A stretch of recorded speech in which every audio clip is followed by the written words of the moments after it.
So this year at Apple's WWDC Developer Conference, they announced Apple Intelligence, which is their new approach to AI, which emphasizes your privacy, but also working with your data. And Apple Intelligence is coming to iPhone, iPad, and Mac this fall. But what about all those smart speakers around your home, like the HomePod Mini or full-size HomePod, or also the Apple TV? Will they get any kind of Apple Intelligence? And if not, what does it mean for your smart home? What should you think about in terms of what to do with the smart speakers you already have, and maybe changes you might want to make to your smart home setup over this summer, the fall, and beyond to set yourself up well for this new future Apple world? I'm Eric Welander. Welcome back to my channel. If you're new here, we talk all about Apple and smart home tech. So if you're into those things, consider subscribing for free. Now, with the announcement of Apple Intelligence, Apple also laid out some minimum system requirements, and they all have something in common, which is 8 gigabytes of RAM, as well as pretty recent and powerful processors. And the HomePod and HomePod Mini are really just an Apple Watch system on a chip inside of a speaker. So they're not going to have the horsepower to be able to do these kinds of machine learning and AI processing on device. But, well, a lot of Apple Intelligence seems to be focused on improving your writing as well as making or improving images and photos. There is a lot of stuff around a context-aware Siri that could be extremely helpful. Let's say you're in the kitchen and you're trying to make some quick command while your hands are clean, you're working with food or doing the dishes, you don't want to touch one of your devices. Then you can talk to the Air and have Siri not only understand you for maybe smart home commands you might be fumbling of like, oh, set a timer for this, or turn on this scene, no, wait, that scene. And this goes right in line with some things that Apple highlighted during their announcement of Apple Intelligence. And beyond that, you could also ask for more complex questions, such as getting some information that might be across an email and a message. And then that could be something that the assistant tells you, and then you ask for something back to be done based on that information, where previously it all would have to be things already in your head to remember to then actually tell the assistant to just do some very simple command. Now, let's say you do want to today make your HomePod add a note, add a reminder, respond to a message, do one of those commands. Well, right now, Apple already has technology built into the HomePod where you can do something called personal requests. And this is where you set up on your iPhone personal requests with Siri, and then you train Siri very briefly on what your voice sounds like. And then as you talk to a HomePod or HomePod Mini, it will recognize your voice and then talk to your iPhone or iPad to actually have that process the request. So you could see a world where hopefully Apple Intelligence will be able to take care of those requests in the same way, where you talk to a voice assistant in your home, and then that goes ahead and talks to your iPhone or iPad. But I think to have that work well, especially with the initial launch of Apple Intelligence, is kind of wishful thinking. And so if we basically aren't getting Apple Intelligence anytime soon on HomePod Mini, HomePod, and Apple TV, then where do we go from here? What should we consider about how we use those devices in our home, where they get put, and what we actually expect them to do? Because of course, it's not like they're going to stop working. You can still use your HomePods to control your smart home, set timers, and do the basic tasks they already do. But last year with iOS 17, Apple unveiled standby mode, where you can put your iPhone on a charger and have it horizontal and showing you widgets. And of course, with standby mode, you'll have access to Siri on your iPhone.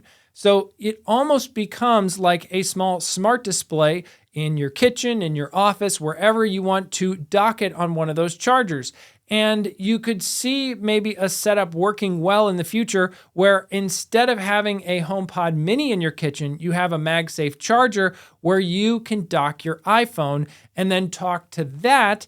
And then you get Apple Intelligence built right into your voice assistant in the kitchen. And then all those commands that I was talking about earlier work that much better. Beyond that, if you did that today, you also get something that they added in iOS 17 called continued conversation, where you can actually talk to Siri and then reference the past thing with, let's say, the word this or that, or whatever you'd use naturally talking to a person. You can do that to Siri and it will understand and remember the previous context and carry on with a task related to what you're doing. I also find using Siri on my iPhone much faster for controlling smart home commands than something like a HomePod Mini or a HomePod. It's not that I never use my HomePods for that, but they work great as speakers and just not quite as fast at smart home control in my experience. Okay, so maybe you might take some of the spots where you have a HomePod or HomePod Mini and replace it or add alongside it, let's say, a MagSafe charger and stand to put your iPhone in standby mode. But what does this mean for where smart voice assistants are going in Apple's ecosystem in the future? Because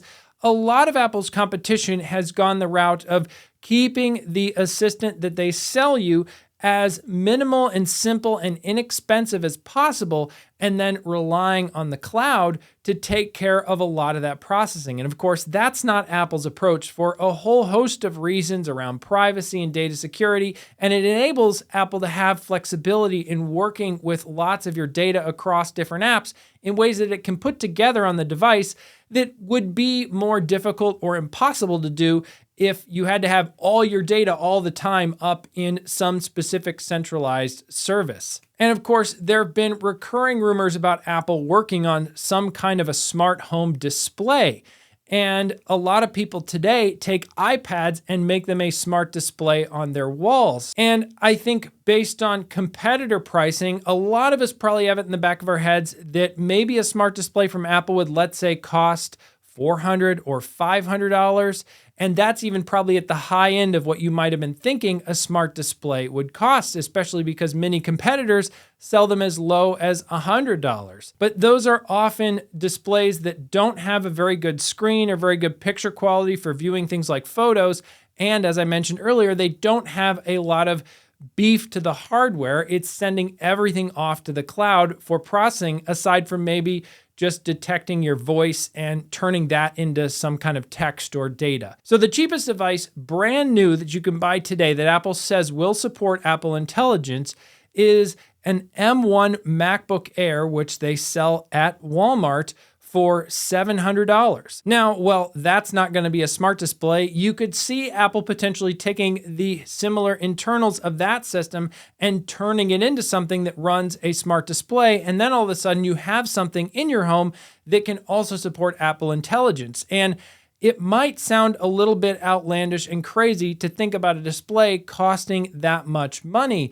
But at the same time, you can look at something like Hearth, which has been steadily growing and seems to have trouble keeping up with demand.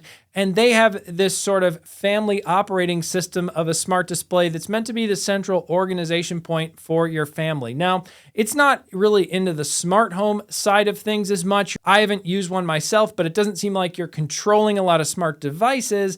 But you could see how Apple could use their existing software with iPadOS and iOS and all the app ecosystem they already have and things like widgets to then somehow make certain widgets from different family members shared on some kind of a central display, and then using things like personal requests to then detect who's talking and do Apple Intelligence-based requests right there on the device for that user. But of course, it's coming at the tune of something much more expensive than I think a lot of us potentially thought an Apple smart display would cost. So I think in general, smart home controls are shifting away from these little, not very smart speakers that you buy for not very much money from a company, even let's say $100 speaker from Apple, which is, still an expensive speaker, especially for that category. I mean, they can be nice for listening to music, and that might still be a good reason to keep some of them around. But I think this early smart home vision of you're going to have a bunch of these cheap speakers all over your house and you can just talk to the air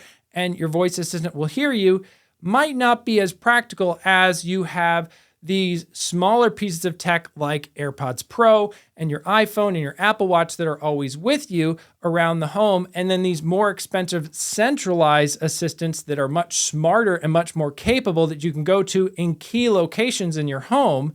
And then you also have much smaller, but also smart controls, like let's say smart buttons and smart switches and sensors around your home, which do a lot of the control of your smart home for you as well. Because the simple act of pressing a button somewhere is going to be much faster than talking to a voice assistant to do the same thing. And that's my advice is if you have a command you consistently give your HomePods for smart home stuff, get a smart button and replace that command by just hitting a button and triggering that scene or whatever else. And I'll talk more about that in future videos. But I just think it's interesting to see how with the launch of Apple Intelligence, it can kind of change the game for what does it mean to actually have a smart speaker in your home? Because while the technology and the AI is getting smarter, it requires more hardware.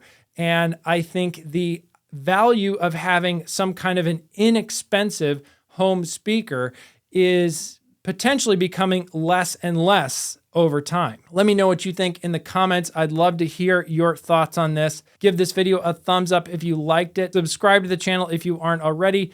Thanks again so much for watching, and I hope to see you in your next video.